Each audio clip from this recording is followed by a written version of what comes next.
تھا، موصوف تھا انداز دلکشانہ، برپا گیا دلوں کو آپ کا واضح مسیحانہ۔ اب آئیے اب حضرات کے سامنے سیاحی علم و ادب، سر چشمہ اخلاق و محبت، عزیزم حضرت مولانا محمد عمران احمد اظہری، سابق استاد علم و ادب جامعہ حضرت نظام الدین، امام و خطیب رضا مسجد، حضرت کے آنے سے قبل بس یہی کہنا چاہوں گا کہ فکر انسانیت کا تقاضا ہے بحر فانی میں، فکر انسانیت کا تقاضا ہے بحر فانی میں، کسی کے کام آ جاؤ تو اپنی زندگی دے دو۔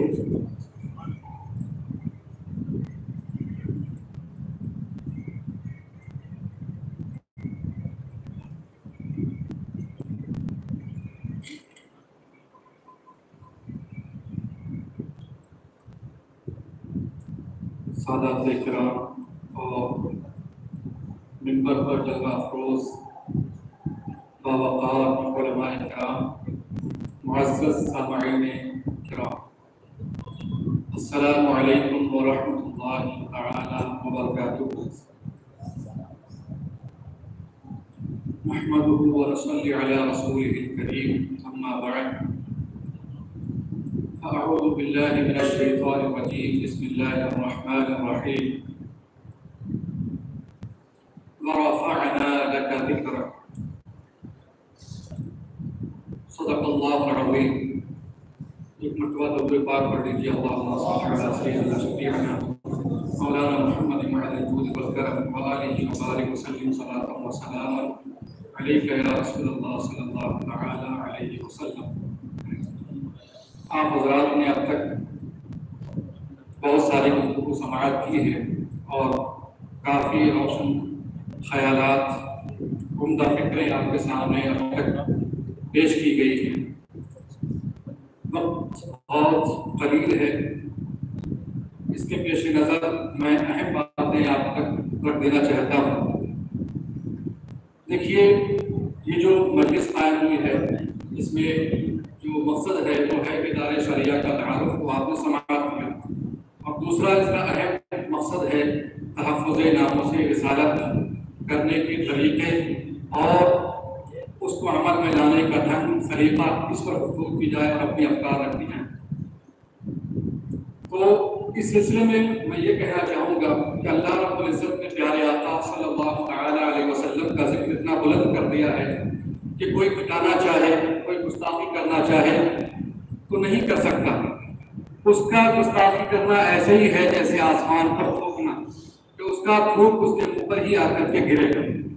لیکن ہم بحیثیت مسلم، بحیثیت مسلمان، بحیثیت مومن، بحیثیت محب رسول، عاشق رسول کیا کر سکتے ہیں؟ ہماری ذمہ داری کیا ہے؟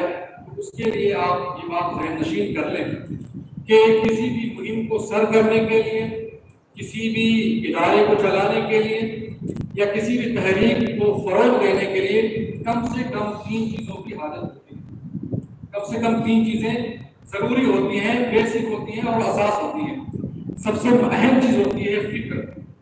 اگر آپ کے پاس فکر آگہی ہے، خواہ وہ قانونی فکر ہو، تبلیغی فکر ہو، یا تعلیمی فکر ہو، یا اخلاقی معیار ہو، یہ آپ کے پاس موجود ہے، اس کے بعد دوسرا نمبر آتا ہے طاقت و قوت کا۔ آپ کے پاس طاقت و قوت بھی ہونا چاہیے۔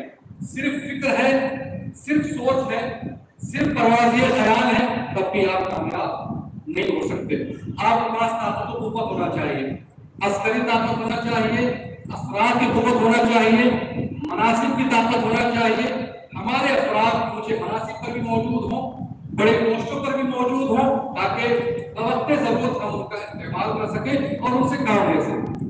لہذا ہم ایسے افراد کو تیار کریں یا جو تیار شدہ ہیں ان کو بڑھائیں، ان کے لیے ہم جو ہے سنگ میل ثابت ہوں اور ان کو آگے بڑھائیں تاکہ وہ مناسب تک پہنچے، اور پھر وہ اس طرح کے جو معاملات پیش ہوتے ہیں، اس طرح کے جو معاملات نئے فتنے اٹھتے ہیں، حضور کریم وفا صلی اللہ علیہ وسلم کے شان میں لوگ گستاخی کرنے کا کی جرات کرتے ہیں، اس کا ہم ان کو جواب دے سکیں۔ تیسری اہم چیز ہے مال و دولت۔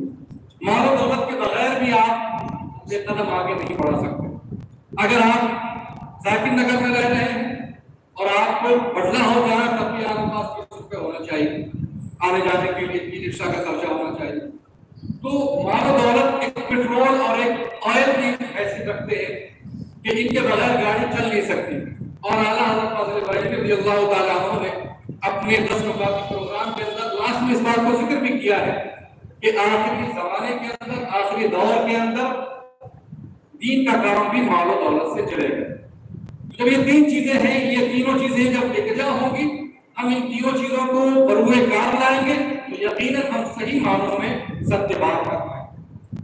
یہ جو تحفظ ناموس رسالت کے لیے ہم یہاں اکٹھا ہوئے ہیں، اگر ہم یوں ہی جلسے کرتے رہے، یوں ہی پروگرام کرتے رہے، مجلسیں منعقد کرتے رہے، تب بھی حل نہیں آئے گا. اس کے لیے جو صحیح راستہ ہے، جو صحیح مراحل ہیں، ہمیں ان پر چلنا ہوگا اور عمل کرنا ہوگا. لہذا جن کے پاس فکر ہے، جن کے پاس آگاہی ہے، جن کے پاس سوچ ہے، عمدہ خیالات ہیں، جن کے پاس جو ہے اسٹرکچر بنانے کا ڈھنگ اور سلیقہ ہے، خاکہ تیار کرنے کا ڈھنگ اور طریقہ ہے، وہ سامنے آئے، وہ اپنی فکر رکھیں. جن کے پاس مناصب کی طاقت ہے، جن کے پاس قوت ہے، عسکری طاقت ہے، افراد کی طاقت ہے، وہ سامنے آئے، اور جن کے پاس مال و دولت ہے وہ بھی سامنے آئے، تاکہ ہم تینوں لوگ مل کر کے آگے بڑھیں اور پھر ناموس رسول صلی اللہ علیہ وسلم کی ہم حفاظت کریں. اور اس کے لیے دیکھیے، آپ نے سماعت کیا تھا مولانا وحید الدین اظہری صاحب نے 3 چیزیں بیان کی تھی کہ اللہ رب العزت کا رویہ، حضور کریم مقام صلی اللہ علیہ وسلم کا رویہ اور صحابہ کا رویہ. ہمیں صحابہ کے رویے پر عمل کرنا ہے. حضور کریم مقام صلی اللہ علیہ وسلم کے دور میں جب حضور کی گستاخی کرنے کی اور آپ کے شان میں ہجو کرنے کی کوشش کی گئی، باضابطہ طور پر حسان بن ثابت نے کہا اور لوگوں کو چیلنج کیا، ان کو بتایا کہ تم نے اگر ہمارے آقا صلی اللہ تعالیٰ علیہ وسلم کی شان میں گستاخی کرنے کی جرات کی تو پھر یاد رکھو، لسانی صارم لا عیب فیہ وبحری لا یکبرہ الدلاء. اگر تم نے جرات کی، اگر تمہارے پاس زبانیں ہیں تو پھر ہمارے پاس بھی زبان ہے. اگر تمہاری زبان پہ لگا ہے تو یاد رکھو ہماری زبان بھی وہ زبان ہے جس میں کسی طرح کی کوئی کمی نہیں ہے. وبحری لا یکبرہ الدلاء، اور الفاظ اور کلمات کا ہمارے پاس ایسا مجزن سمندر ہے کہ جس سے جتنا نکالو گے ہمارا سمندر یہ کبھی گدلا نہیں ہوگا، ہمیشہ صاف و شفاف رہے گا. تو دنیا والوں کو یہ بھی پیغام دینا چاہیے، ان کو پتہ چلنا چاہیے کہ اگر تم جرات کر سکتے ہو، اگر تم منصف ہو تو ہم تمہارے ساتھ مہربانی کرنے کے لیے تیار ہیں، لیکن اگر تم گستاخ ہو تو پھر ہمارا رویہ بھی اس سے جو ہے خطرناک ہو سکتا ہے. اگر تمہارے پاس تمہارے اندر یہ جرات ہے کہ تم ہمارے نبی صلی اللہ علیہ وسلم کی زبان کے شان میں گستاخی کر سکتے ہو، تو پھر ہمارے اندر کے ایسے ایسے نونہال پیدا ہوئے، ایسے ایسے جانباز پیدا ہوئے ہیں کہ جنہوں نے جو ہے دنیا والوں کو بتا دیا، سمجھا دیا کہ اگر تم نے نبی علیہ السلام کی شان میں گستاخی کرنے کی جو ہے ضرورت کی تو یاد رکھنا ان پر مر مٹنے کا جذبہ جو کل تھا وہ آج بھی باقی. ان کی شان میں گستاخی کرنے کی ضرورت نہ کرو.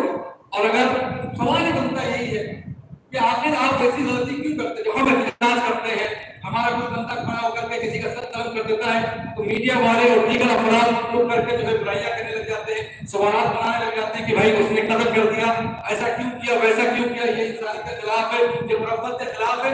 سوال یہ نہیں ہے، آپ اس کو دے نا، سوال یہ نہیں، سوال یہ ہے کہ اس نے گستاخی کیوں کی، اس نے گستاخی بھلا قدم اٹھایا ہی کیوں.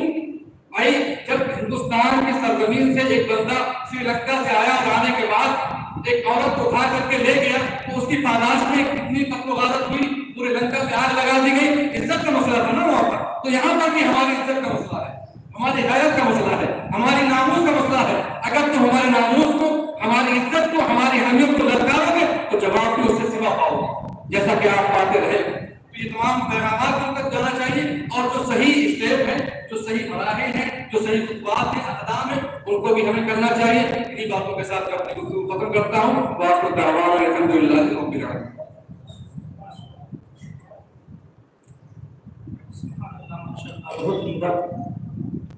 مصطفیٰ کی اہانت وغیرہ نہیں، ہم نہیں یا تو دشمن ہمارا نہیں، بات